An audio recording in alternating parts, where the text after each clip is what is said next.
Welcome to the video that reviews principles of infectious disease. This is the last lecture in Unit 3, and this is the second part of the mini lecture that included control and principles of infectious disease. So this came down to some terminology that I want you to get.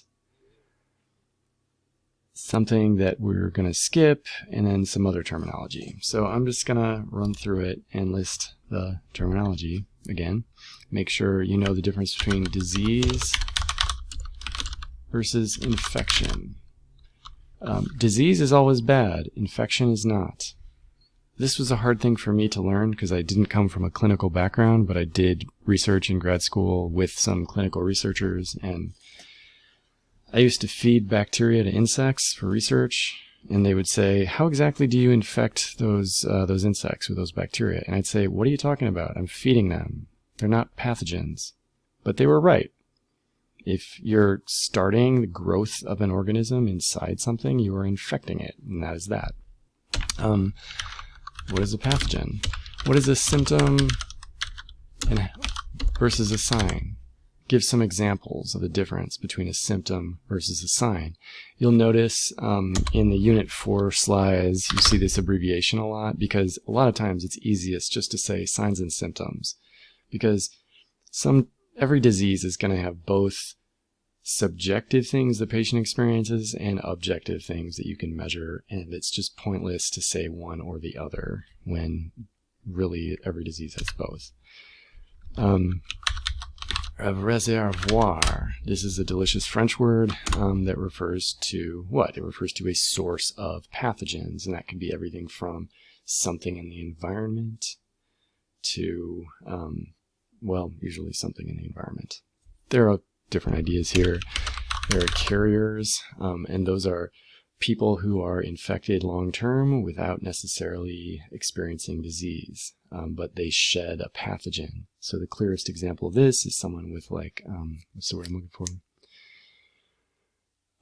Salmonella typhi, which is a pathogen that can live in someone's gallbladder for decades, and they shed it in their feces. The problem with that is that Salmonella typhi is a deadly pathogen, and if someone eats something contaminated with it, they have about 10 to 20% chance of dying.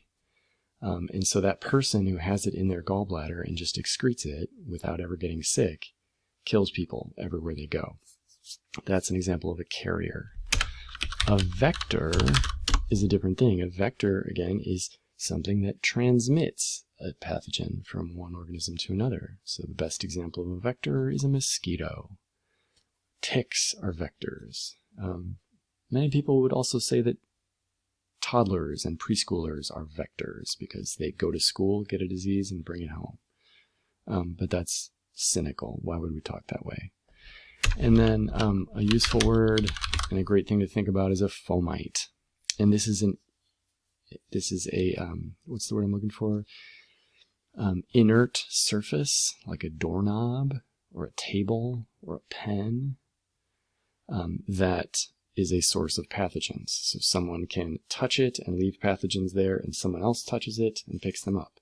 And this is, again, back to Salmonella typhi, which causes typhoid fever, which again has a 10 to 20% fatality rate. It's spread by the fecal-oral route, and it has a low infective dose, so it's able to spread pretty easily from fecal contamination. And people think about fomites as one of the best ways it travels from person to person. So then we skipped a big topic and jumped straight into infectious dose versus infective dose. The terminology is not that critical because I'm not entirely certain that I've seen it used consistently, but one of them is supposed to be an average versus the other, which is a minimum. Minimum what? Average what? Well, it's the number of microorganisms that is required to cause a disease. And what you'd see in the slides, if you looked at this, is that there are lots of studies with pathogens where volunteers get challenged with virions or cells to see if they'll get the disease or not. They pay college students. I know people who've done this professionally. They basically give them a certain amount of money to live in a hospital for 3 weeks, and on the first day they expose them to pathogens, and then they take care of them, and they don't die. And away they go, back to school. And this kind of experiment, what they can do is challenge people with different amounts of the virion and see, okay, what are the chances they'll get it from this amount or this amount and this amount. And what they find is it's incredibly complicated. Nobody understands the function. Nobody understands the shape of the curve you get from that kind of data. So there is no great way to model it using any one number. For example, the minimum, the infective dose, this is impossible to measure and highly subjective and probably very different from person to person. So it's best thought of as the minimum dose for the most sensitive person. Whereas there is no such thing as an average. There's no one number that can define the most likely dose to get a person sick.